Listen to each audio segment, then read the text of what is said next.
हाय. परवाच्या मागच्या एपिसोडमध्ये आपण डिफरन्सिएशनबद्दल इंट्रोडक्शन दिलं होतं. आता आपण आज हे 3 जे फॉर्म्युले आहेत डिफरन्सिएशन पार्टमधले, ते तिन्ही फॉर्म्युले महत्त्वाचे आहेत. पहिला आहे y = u + v.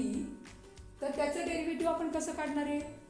dy minus du/x + dv/dx. त्याच पद्धतीने आता जर मल्टिप्लिकेशन असेल, दोन फंक्शनचं मल्टिप्लिकेशन असेल, u v ही दोन फंक्शन आहे, याचं मल्टिप्लिकेशन आहे, तर त्याचं आपल्याला डेरिव्हेटिव्ह काढायचं. तर त्याचा फॉर्म्युला काय येणार आहे? dy/dx u as it is.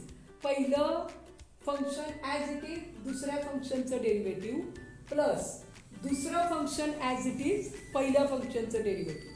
ठीक आहे. आता समजा डिव्हिजनमध्ये तुम्हाला डिफरन्शिएट करायला आलं, तर y = u/v where v is not equal to 0. तुमचा जो डिनॉमिनेटर आहे v, तो 0 नाही असायला पाहिजे. तो 0 असेल तर तुमचं इन्फिनिटी उत्तर येईल ना, मग तुम्ही काय काढणार त्याचं डेरिव्हेटिव्ह? म्हणून v 0 नाही असायला पाहिजे. तर आता त्याचा डिफरन्सिएशन तुम्ही कसं काढणार? dy/dx = v as it is. v म्हणजे दुसरं डिनॉमिनेटर आहे तसंच ठेवायचं आहे, न्यूमरेटरचा डेरिव्हेटिव्ह काढायचं. मायनस इथे प्लस होतं, ज्या वेळेला मल्टिप्लिकेशन होतं तेव्हा प्लस होतं, डिव्हिजनला मायनस आले, हे लक्षात ठेवा. u म्हणजे numerator as it is dv/dx. Derivative काढायचं आहे डिनॉमिनेटरचं, आणि अपॉन ह्याला परत डिवायडेड आहे, ह्याला डिवायडेड v², म्हणजे जो इथे डिनॉमिनेटर आहे त्याचा काय करायचं आहे? स्क्वेअर करायचं आहे.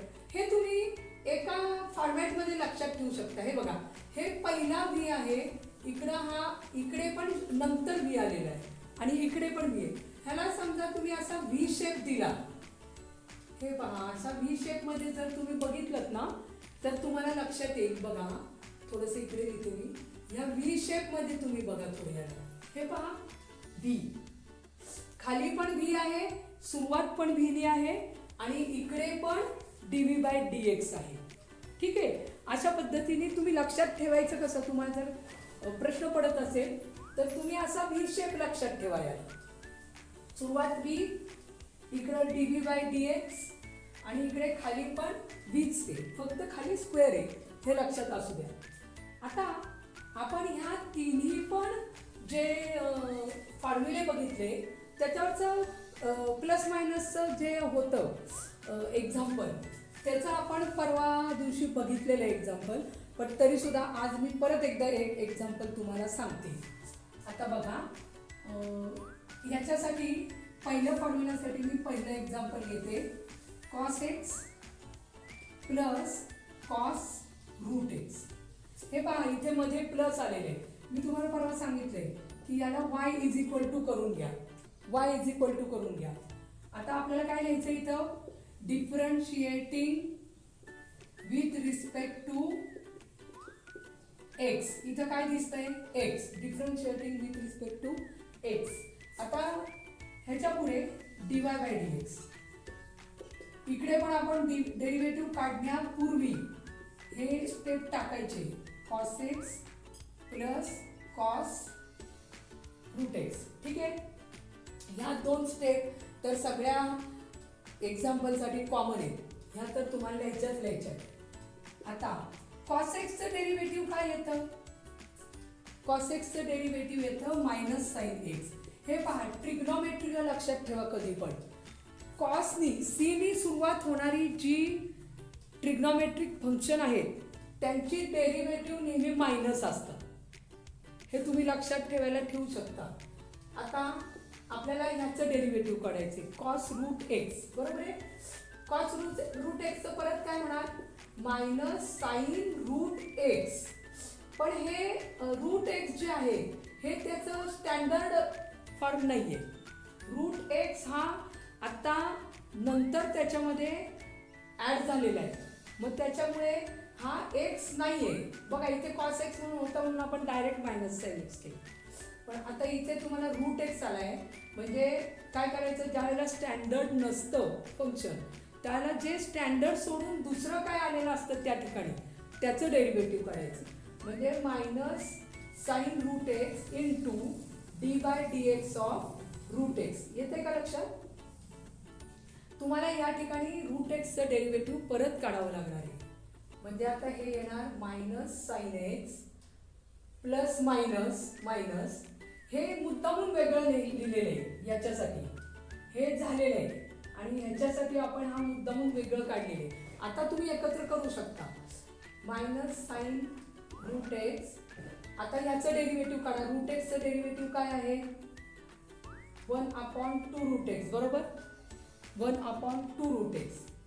म्हणजे ह्या ठिकाणी तुमचं हे डेरिव्हेटिव्ह कंप्लीट झाले. हे एकत्र करून तुम्ही पाहिजे तर लिहू शकता sine root x upon 2 root x.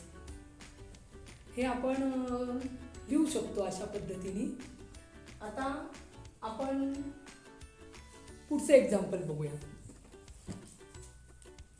पुढच्या एक्झाम्पलमध्ये आपण हे मल्टिप्लिकेशनचे एक्झाम्पल बघू.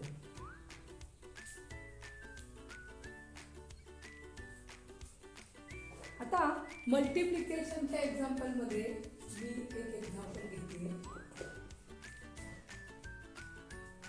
y is equal to 1 plus 4x raised to 5 into 3 plus x minus x square raised to 8. ह्याच्यामध्ये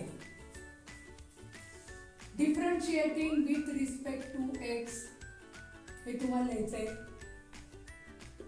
with respect to x dy by dx is equal to d by dx of 1 plus 4x raised to 5 into 3 plus x minus x square raised to 8.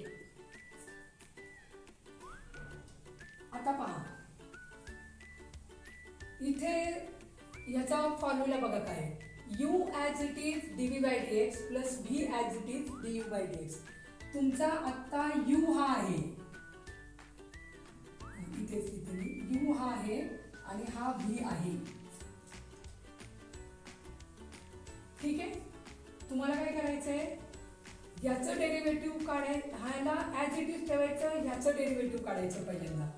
म्हणजे कसं लिहिणार आता आपण 1 plus 4x raised to 5 d by dx of 3 plus x minus x square raised to 8 plus v as it is 3 plus x minus x square raised to 8 into 1 plus 4x raised to into d by dx of 1 plus 4x raised to 5. ठीक आहे. तुम्ही हे करते म्हणजे तुम्हाला problem नाही. आता बघा, हे ॲज इट इज आहे 1 plus 4x raised to 5. याचं डेरिव्हेटिव्ह तुम्हाला माहिती आहे x raised to n आहे. हा हे x raised to n म्हणजे कसं येईल ह्याचं डेरिव्हेटिव्ह 3 plus, आता x raised to n आपण ह्याला ब्रॅकेट टाकू म्हणजे कन्फ्यूज होणार नाही. 8 ॲज इट इज, 8 इकडे येणार मायनस एक्स स्क्वेअर, 8 minus 1 7. हे आतला आहे तसंच राहणार आहे. एक्स रेस टू एन नुसार 8 इकडे येणार, इकडे 7 होणार. पण आता हे मधल्याचं डी बाय डी एक्स काढावं लागणार आहे. परत मधल्याचं डी बाय डी एक्स काढावं लागणार आहे याचं. मग याचं डी बाय डी एक्स कसं येणार, इथं लिहा पाहिजे तर d by d x 3 plus x minus x square. आता परत प्लस मध्ये हे असंच राहणार 3 plus x minus x square raised to 8. याचं डी बाय डी एक्स काय येणार 5 1 plus 4x raised to 4 आणि याचं d by d x 1 plus 4x. ठीक आहे.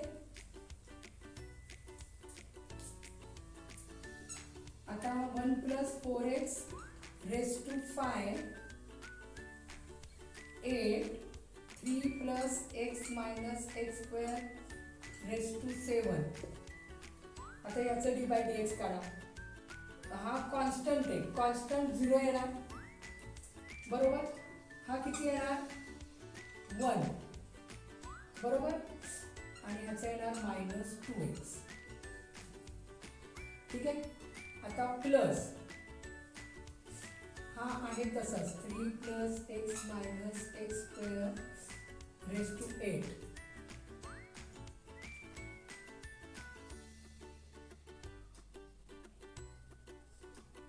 याचं 5 1 plus 4x raised to 4 into d by d x 1चं 0 आणि याचं 4 into 4 येईल इकडे.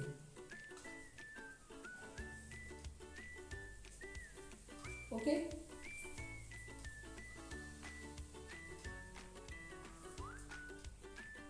बघा काय केलं आपण, मी परत सांगते या स्टेपपासून. हे आहे तसंच लिहिलं, हे पण आहे तसं झालं. ह्याचं फक्त डेरिव्हेटिव्ह काढले आपण. 3चं किती आलं इकडे 0 लिहायची गरज नाही. प्लस हे एक्सचं आलं 1 आणि ह्याचं एक्स स्क्वेअरचं आलं -2x. इथं मायनस साईन आहे. प्लस हे आहे तसंच लिहिले आपण बरोबर. आता इथे काय येणार आहे, हे पण आहे तसंच आलेलं आहे. फक्त डी बाय डी एक्स कोणाचं काढलं आपण 1 plus 4x म्हणजे 1चं 0 4xचं 4. आता इथे 5 चौक 20 म्हणजे 5 4 चा 20 होत आहे. मग आता शेवटी d by d x is equal to 1 plus 4x raised to 5 8 3 plus x minus x square raised to 7 1 minus 2x plus 3 plus x minus x square raised to 8 5 4 चा 20 पाहिजे तर तुम्ही इकडे लिहू शकता. 20 तुम्ही इथे हे 20 इथे तुम्ही केले तरी चालतील ॲडजस्ट. आणि म्हणजे पुढं तुमच्याकडे काय राहील फक्त 1 plus 4x raised to 4 1 plus 4x raised to 4. आता आपण हे जे तिसरं जे एक्झाम्पल आहे, तुम्ही याला पाहिजे तर स्नॅपशॉट घेऊ शकता. तिसरं एक्झाम्पल जे आहे ते मात्र आपण पुढच्या भागामध्ये बघूया.